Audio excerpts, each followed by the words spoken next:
Hello again. In the comments section of a few of my previous videos, the topic of Peter and the keys has come up. So I figured I'd do a video specifically addressing that topic. So why did Jesus only give keys to Peter in Matthew 16:19? And so what if he did? And what's the big deal about keys anyway? Well, in the Bible, keys mean something very important. Having keys signifies ownership, authority, and control. So let's dive into this question. Matthew 16:19 is an obvious reference to the Old Testament passage in Isaiah 22:22, which reads, I will place the key of the house of David on his, Eliakim's, shoulder. What he opens, no one will shut. What he shuts, no one will open. Now, when the Lord says this about Eliakim, he is making him master of the palace under the king at that time, Hezekiah. No one but Eliakim can open and shut the palace door. But more importantly, the Lord is granting him authority like that of a prime minister over the house of David. This is important to note because although he is not the king, the Lord has given him authority over the palace. And he has this authority alone. No one else has the key. Now, if this sounds a lot like what Jesus told Peter, it should. Because that is what Jesus meant when he said, I will give you, Peter, the keys of the kingdom of heaven. Whatever you bind on earth shall be bound in heaven, and whatever you loose on earth shall be loosed in heaven. So just as there is only one master of the palace, there is just one leader of Jesus' church, and Jesus chose Peter. Jesus could have given all or none of his 12 apostles a key, but he didn't. Only Peter got one. Jesus is the king. And he gave his authority to Peter, just as the Lord gave it to Eliakim. Eliakim didn't have authority on his own. It was given to him by the Lord. In the same way, Peter didn't obtain authority on his own, but it was given to him by Jesus. And just as Eliakim had authority to open and shut the door, Peter was personally given authority to bind and loose for Jesus' church. Now, let's take a little deeper dive on the topic of authority and to understand personal versus collective authority. In front of the other 11 apostles, Jesus gave Peter the keys and personal authority at Caesarea Philippi, as described in Matthew 16:19.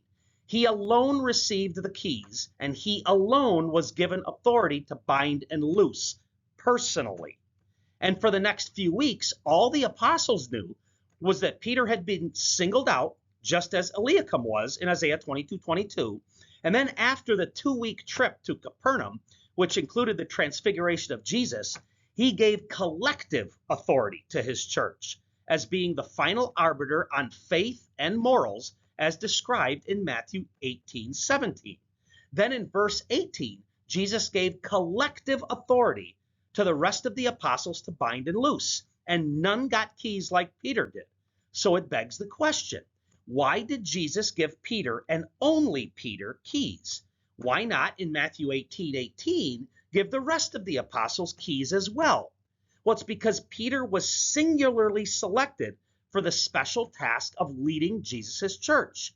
I mean, this isn't rocket science, and many Protestants want to make it as if it is. So let's just look at this from a common sense perspective.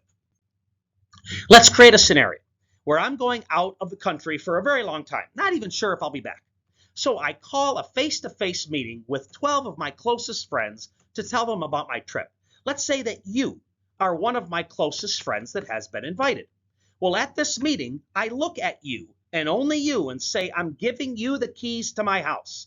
When I'm gone, whatever rules you choose to keep or to loosen, it's as if I'm the one doing it.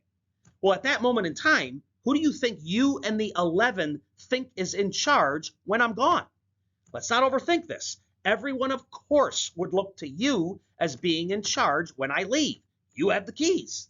So then, let's say a few weeks later, I call another meeting with all of you. At this meeting, I tell you that as a collective group, whatever rules you choose to keep or loosen, I will accept.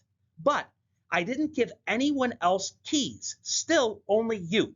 Nor did I single any of my other friends out like I did you a few weeks ago. They were treated as a collective group. You were not. Their authority rests in decisions made as a collective group. Yours was not. So who's ultimately in charge? Again, not rocket science. You alone have the keys to my house. I mean, the other 11 can't even get into my house without you.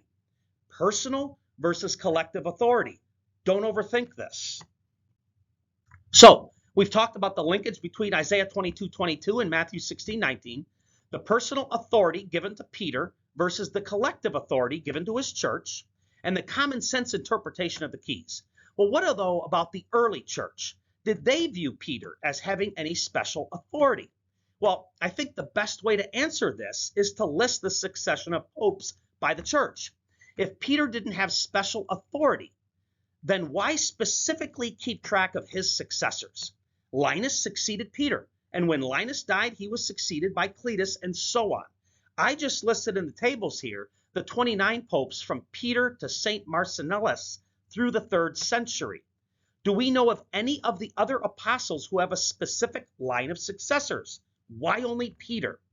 The answer is obvious, and to me, on my faith journey, to deny Peter's primacy was to believe the sky is green. It's one of the key reasons I journeyed back to the Catholic Church. So why did Jesus only give keys to Peter? Well, it's because Jesus chose him and him alone to be the leader of his church.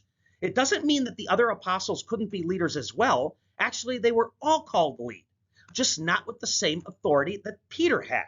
Catholics, don't overthink this, as Protestants will try to get you to do. Remember that their belief system is fundamentally about a rebellion against authority, the church's authority. So just keep that in mind and be considerate yet forceful as they attempt to circumvent the obvious. So hopefully this was helpful. And until next time, may God bless you on your faith journey.